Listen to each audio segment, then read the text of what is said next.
दोस्तों नमस्कार, मैं सौरभ गोस्वामी। हम लोग सागर में इस समय गुड्डू राजा जी चुनाव प्रचार में हैं और हम लोग सागर पहुंचे हैं। हमारे साथ पूर्व मंत्री हैं सुरेंद्र चौधरी जी, उन्हीं से कुछ परिचय लेते हैं, उसका चर्चा का। सर स्वागत है, परिचय दीजिए पहले। मैं सुरेंद्र चौधरी हूँ, नरियाली विधानसभा क्षेत्र से कांग्रेस का प्रत्याशी। क्या तैयारियाँ हैं?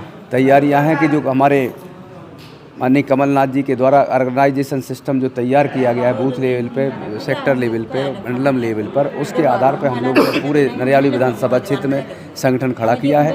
संगठन के बाद जो हमारे कमलनाथ जी ने घोषणा पत्र तैयार किया है, उस घोषणा पत्र के आधार पर हमने एक रणनीति बनाई है। उसी के आधार पर हम लोग यह चुनाव में उतर रहे हैं। अभी हम महिलाओं से बात कर रहे थे, एक महिलाएं क्या कह रही हैं आपसे? महिलाओं का कहना है कि जो अभी भारतीय जनता पार्टी का 18 साल का कुशासन है, बड़ी बड़ी दुआइयाँ, बड़े बड़े वायदे, बड़े बड़े सपने दिखाए गए थे कि 18 साल में इन्होंने बहुत कायाकल्प कर दिया, बहुत उन्नति कर दी। सच्चाई ज़मीन ये है कि आज पीने का पानी उन तक नहीं पहुंच पा रहा। उनके घर के लिए पीने के पानी के लिए खरीद के पीना पड़ रहा है। जो गरीब मजदूरी करके आज अपने बीड़ी बना के बच्चों का जीवन यापन कर रहा है, घर का पानी पीने के लिए मोहताज, समय बर्बाद करके पीने के पानी के लिए जाता है। इससे बड़ी अधर्म की बात, इससे बड़ी लज्जा की बात और क्या हो सकती है कि प्रदेश में बीजेपी की सरकार 18 सालों से, 9 सालों से देश में बीजेपी की सरकार है। उसके बाद इस शहर के मतदाता प्यासों मर रहे हैं। आप जिस विधानसभा से आते हैं लगातार बीजेपी जीत रही है, क्या मुद्दे हैं विधायक के खिलाफ में? भारतीय जनता पार्टी के लोग जो है, यहाँ पर सच्चाई ये है कि जिन मुद्दों को लेकर वो चुनाव लड़ते हैं, जिन वायदों को लेकर वो चुनाव लड़ते हैं, जैसे ही चुनाव दूसरा आता है उन वादों से वो भटकाने लगते हैं।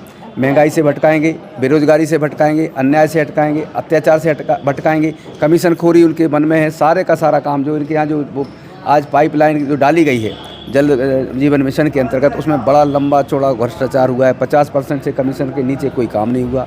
जो भी रोड निर्माण हुए हैं, विवेक निर्माण हुआ है, नाली निर्माण हुआ है, पुल निर्माण हुए हैं, इत्यादि निर्माण हुए हैं, उन सारे निर्माण कार्यों में भ्रष्टाचार विधायक के द्वारा किया गया है। जिसका सीधा उदाहरण है कि उसने, ऐसा कहीं होता है कि विधायक की साराज, विधायक की साले की मिसेज ने करोड़ों रुपए की ज़मीन दान कर दी। आज दान कर दी 60 साल के विधायक को। उसकी सास ने ज़मीन दान की 25 करोड़ राशि की लगभग ज़मीन है, उसको दान दी जा रही। ये कहाँ से आ रहा पैसा? ये इन गरीबों से कमाया, इस गरीबों से चुराया गया पैसा है, जिसके आधार पर वो इस तरीके से भ्रष्टाचार करके चुनाव लड़ना चाहते हैं और इन लोगों को गुमराह करना चाहते हैं। इसलिए हम लोगों ने कांग्रेस पार्टी की तौर से कई सारे, कमलनाथ जी ने कहा कि इनको हम 1500 रुपये महीने देंगे, बिजली मुफ्त करेंगे, हमारे जो किसान हैं उन्हें किसानी का कर्जा माफ़ करेंगे, हमारे जो नौजवान हैं उन्हें रोज़गार देंगे, हमारे जो कर्मचारी अधिकारी हैं जो कि OPS हमारे लिए लोग भटक रहे हैं उनके लिए पेंशन देंगे। ऐसे बहुत सी महत्वपूर्ण और महत्वाकांक्षी योजनाएं लेकर कांग्रेस पार्टी का घोषणा पत्र आप पढ़ेंगे और जनता पढ़ेगी तो निश्चित तौर पर मुझे विश्वास है कि हमें वोट देगी और हमें हमारी सरकार का गुड्डू आप सागर जिले में घूम रहे हैं, अभी आपने महिलाओं से बात की, क्या कह रही हैं? ये महिलाएं जो हैं हमारी नरियाली विधानसभा के क्षेत्र से हैं और हमारे नरियाली विधानसभा के कांग्रेस के प्रत्याशी, अधिकृत प्रत्याशी सम्मानित श्री सुरेंद्र चौधरी जी पूर्व मंत्री भी रहे हैं, पूर्व विधायक भी रहे हैं इस क्षेत्र से। इन्होंने इस क्षेत्र में बहुत काम किया है और इस क्षेत्र की जनता के साथ हमेशा खड़े रहे हैं, सुख दुख में खड़े रहे हैं। आज जैसे महिलाओं के लिए जो महिलाएं जो खड़ी हैं हमारी नरियाली विधानसभा की, इनको पेयजल की समस्या रही है।